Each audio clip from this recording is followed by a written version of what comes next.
کہ جنگ چل رہی ہے اس وقت 17-18 دن ہو گئے. جنگ کی شروعات کرنے والے کون تھے؟ وہ سب ایک طرف بیٹھے ہیں اور معصوم بچے عورتیں جو اس جنگ میں شکار ہو رہی ہیں اور گود میں بچے. کتنی عورتیں اس میں حاملہ بھی ہوں گی جن کی بچوں کی پیدائش ہاسپٹل میں ہو رہی ہے. ہاسپٹل میں بھی جگہ نہیں ہے. چھوٹے چھوٹے معصوم بچے ان کا کیا گناہ ہے؟ اللہ کی آزمائش بڑی سخت ہوتی ہے. تو اس سرزمین مقدس کی جب میں نے خود پڑھا تو مجھے بڑا تعجب ہوا کہ اتنی ہسٹری شاید ہم نے پہلے نہیں سنی تھی جتنی اب غور و فکر کر کے اب نکلی ہے. فلسطین کی معلومات تھی لیکن اتنی نہیں تھی جتنی اب ہم نے تھوڑی بہت جو معلومات کی ہے، جس سے پتہ چلتا ہے کہ وہ اتنی پاک مقدس سرزمین ہے. مسجد حرم کے بعد، مسجد نبوی کے بعد اگر کسی کا نمبر آتا ہے وہ بیت المقدس ہے، جو مسلمانوں کا قبلہ اول ہے. کہ وہ مقدس سرزمین جہاں پر انبیاء پیدا ہوئے، جہاں پر نبی بڑے ہوئے، اس مٹی میں کھیل کر اور وہاں پر انہوں نے تبلیغ فرمائی، اور جس کو حضرت عمر فاروق اعظم رضی اللہ تعالیٰ عنہ خلیفہ مسلمین جو ثانی ہیں انہوں نے اس کو فتح کیا. اس کے بعد صلاح الدین ایوبی نے اس کو بیت المقدس کو فتح کیا اور یہ لڑائی پہلے سے چلتی چلی آ رہی ہے، ہزاروں سال پہلے سے. لڑائی کیا ہے؟ زمین کی لڑائی ہے. یہودی کہتے ہیں یہ ہمارا قبلہ ہے، عیسائی کہتے ہیں یہاں پر یہ ہماری جگہ ہے کیونکہ یہاں پر مریم علیہ السلام نے، حضرت عیسیٰ علیہ السلام کی پیدائش ہوئی تھی اور مریم علیہ السلام یہاں عبادت کرتی تھی، یہ ہماری جگہ ہے. اور یہودی کہتے ہیں یہاں ہیکل سلیمانی ہے، یعنی کہ مقدس اس بیت المسجد اقصیٰ کی تعمیر کرنے والے کون تھے؟ جنات تھے. آج کے بڑے بڑے سائنٹسٹ بڑے تعجب ہیں کہ اتنے بڑے بڑے پتھر، اس ٹائم تو کوئی کرین نہیں تھی، کوئی گاڑیاں نہیں تھی، اتنی بڑی بڑی پتھر یہ اٹھا کے انہوں نے تعمیر کیسے کر دی ہوگی؟ تو اس کو جنات نے بنایا تھا حضرت سلیمان علیہ السلام کے حکم کے مطابق، کیونکہ اللہ تعالیٰ نے حضرت سلیمان علیہ السلام کو وہ طاقت وہ قوت بخشی تھی کہ ہوا پر ان کی تابع داری تھی، ہوا ان کے تابع تھی، ہوا پانی سب ان کے تابع تھے، جنات شیاطین سب ان کے تابع تھی. ان کی حکمرانی آسمان سے لے کر زمین تک تھی. جب وہ ہوا میں جاتے تھے اڑتے ہوئے تو ان کے پاس ہر طرح کے اللہ تعالیٰ نے ساز و سامان دیے تھے. تو اس کو اپنے اپنے مذہب کے مطابق اس پر فتنہ ہے، اس پر لڑائی جھگڑے ہیں. تو مسجد اقصیٰ کے بارے میں پیارے رسول نے بھی بہت پیشن گوئیاں کی ہیں. تو یہ سرزمین خون ریزی اس زمین پر ہو رہی ہے. چھوٹے چھوٹے معصوم بچوں کا کیا گناہ ہوگا؟ تو آج ہم کتنی آزادی کی زندگی گزار رہے ہیں، سوچو ذرا. پھر بھی ہم لوگ قرآن سے دور ہیں. وہ مسجد اقصیٰ میں جس کا ثواب کئی گنا ہے، نماز پڑھنے کا ثواب الگ الگ روایت ہے. ایک روایت میں آتا ہے 250 گنا زیادہ ہے. سب سے زیادہ تو مسجد حرم اور مسجد نبوی میں، پھر اس کے بعد مسجد اقصیٰ میں. تو وہاں پر وہ نماز پڑھنے والے، ان کے ارد گرد کھیلنے والے، وہاں پر جانے والے، ان کے ساتھ یہ معاملہ پیش آ رہا ہے. اللہ کی بڑی سخت آزمائش ہے ان لوگوں کے ساتھ. اور ماں ان کی ماؤں کو، جو وہ ماں پر والد عورتیں ہیں، بڑی ان کے جذبے کو سلام ہے کہ وہ اپنی آنکھوں سے سب کچھ دیکھ رہی ہیں. اور لاشوں کے اتنے ڈھیر لگے ہوئے ہیں کہ دفنانے کے لیے جگہ نہیں ہے. تو ہمیں دعائیں کرنی ہے. اپنے مجید میں آیات ہے، پہلے پارے کی ہے کہ اس میں اللہ تعالیٰ نے جب بنی اسرائیل کا ذکر فرمایا، وہ گائے کو ذبح کرنے کا اور گائے کی جو بچھڑے کو معبود بنا لیا تھا بنی اسرائیل نے. تو موسیٰ علیہ السلام نبی بن کر آئے تھے. تو فرعون نے، اس وقت جو فرعون کا دور تھا، اس نے ہزاروں بچوں کو قتل کروایا تھا.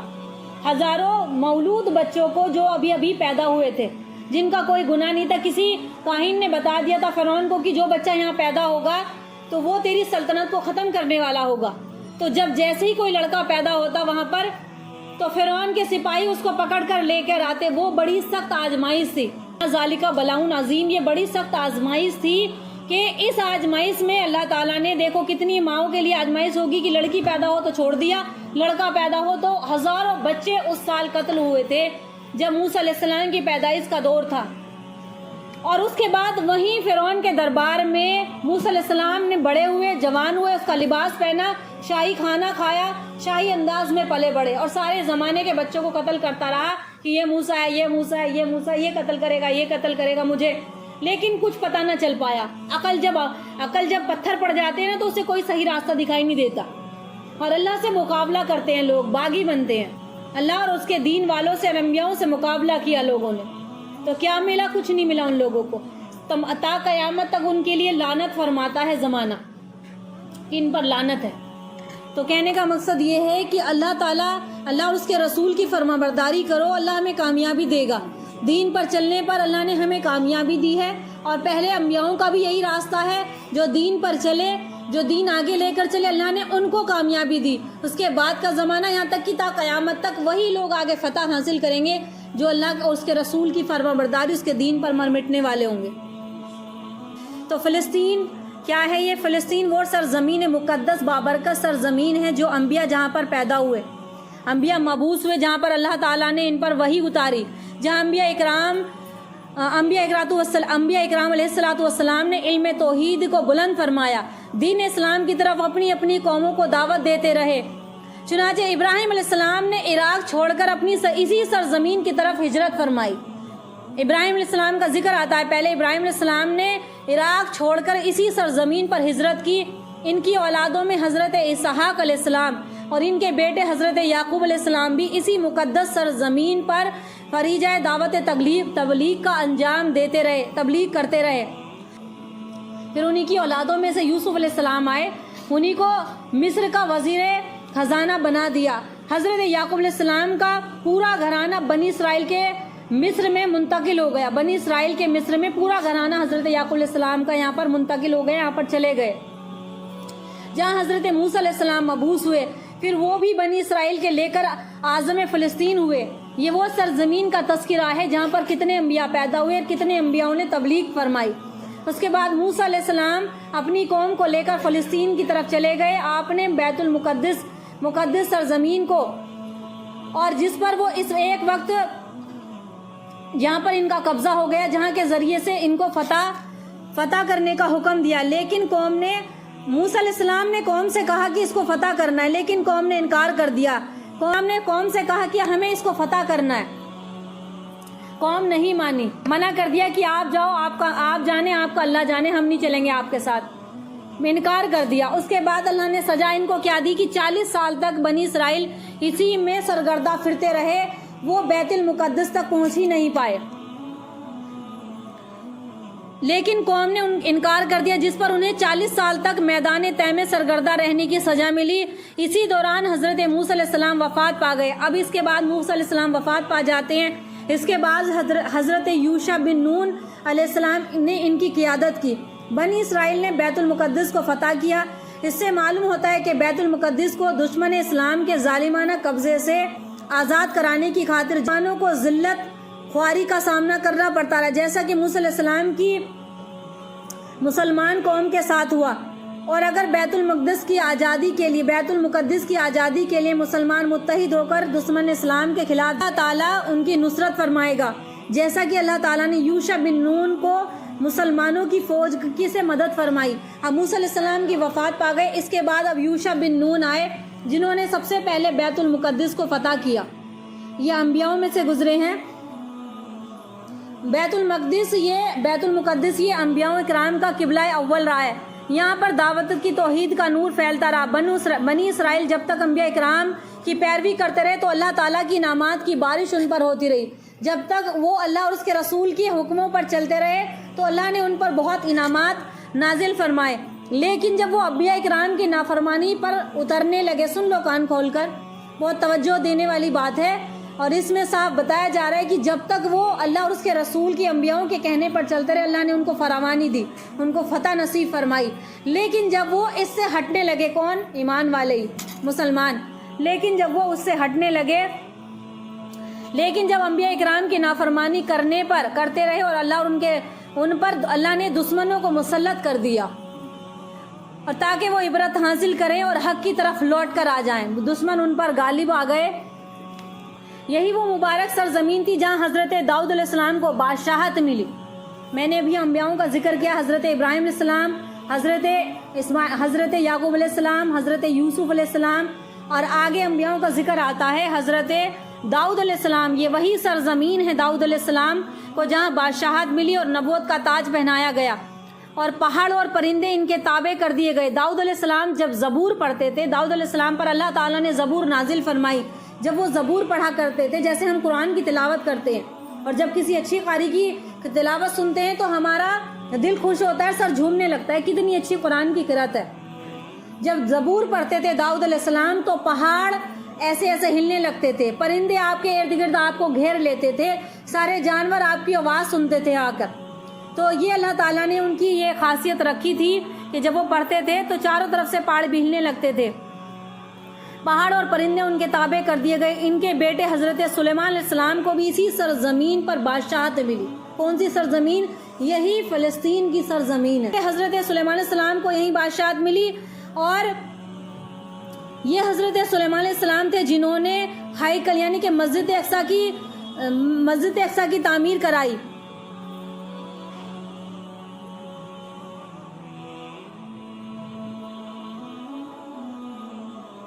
اس کے بعد مسجد اقصی کی تعمیر حضرت سلیمان علیہ السلام نے کرائی۔ اس کے بعد حضرت زکریا علیہ السلام اور ان کے بیٹے حضرت یحییٰ علیہ السلام کو بھی اسی سرزمین پر مبعوث فرمایا گیا، اور حضرت زکریا علیہ السلام کے زمانے ہی میں حضرت مریم علیہ السلام پیدا ہوئی، جس کا واقعہ میں نے کئی مہینے پہلے میں نے بتایا تھا بہت تفصیل کے ساتھ حضرت مریم علیہ السلام کا۔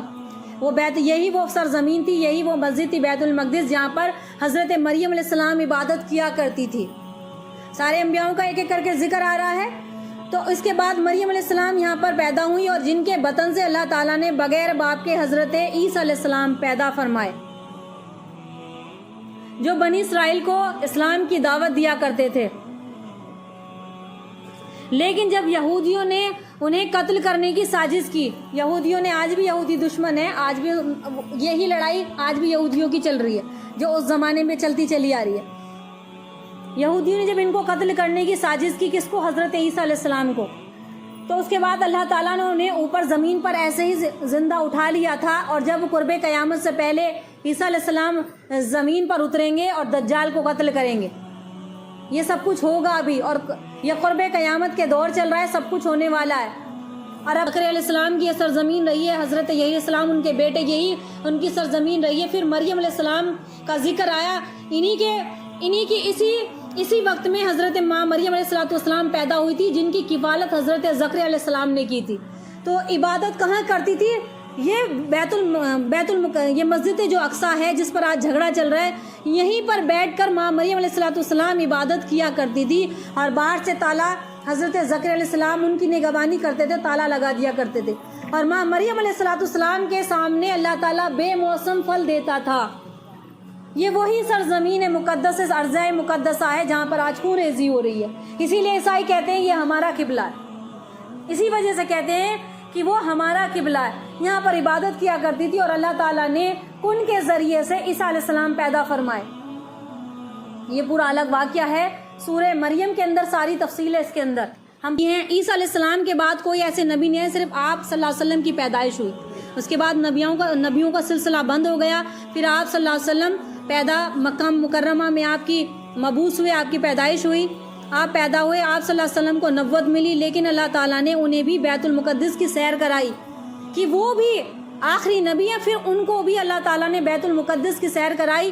کون سی رات تھی وہ؟ معراج کی رات تھی، جس کا ذکر قرآن مجید کی صورت میں سورہ بنی اسرائیل، کون سی صورت ہے وہ؟ سبحان الذی اسری بعبدہ لیلا من المسجد الحرام الی المسجد الاقصی الذی بارکنا حولہ۔ اللہ کہتا ہے کہ یہ وہ سرزمین ہے جہاں ہم نے اپنے نبی کو سیر کرائی، پہلے چاروں طرف ہم نے برکت رکھی۔ جس کی تعریف قرآن کر رہا ہو، جس کی تعریف اللہ کے نبی نے کی، تو اس سرزمین کی آج ایسی حالت کہ اللہ کی سخت آزمائش ہے، اور ہمیں سب کو اپنے دین پر چلنے کے لیے تیار رہنا چاہیے۔ آزمائش کسی کے ساتھ بھی ہو سکتی ہے اور کسی بھی طریقے سے ہو سکتی ہے، وہ ظالم حکمرانوں کو ہم پر مسلط کر کے بھی ہماری آزمائش ہو سکتی ہے، جیسے کہ ہو رہی ہے۔ تو ایک حدیث میں، حدیث پاک کا مفہوم ہے، نبی علیہ السلام نے فرمایا کہ اعمالکم اموالکم، تمہارے اعمال ہی تمہارے حکمران ہیں، جیسے تم عمل کرو گے حکمران ہم ایسی مسلط کر دیں گے۔ تو ہمیں عمل کرنے کی ضرورت ہے۔ تو آپ نے اس سرزمین کی جس کو قبلہ اول ہے، اور اسی کی طرف رخ کر کے پیارے حبیب نے 17 مہینے تک نماز پڑھی۔ پہلے قبلہ اول تھا، بعد میں اللہ تعالیٰ نے اپنے حبیب کی رضا کے لیے مسجد حرم کو قبلہ بنا دیا، جو آج ہم مسلمانوں کا، سب کا، پوری دنیا کے مسلمانوں کا قبلہ ہے۔ تو پہلے قبلہ 17 مہینوں تک اللہ کے حبیب نے بیت المقدس کی طرف رخ کر کے نماز پڑھی۔ تو کتنے فضائل ہیں اس بیت المقدس سرزمین کے، اور کتنی اس کی ہم تعریف بیان کریں کہ ہم کرتے کرتے تھک جائیں گے، کتنے اس کے فضائل ہیں۔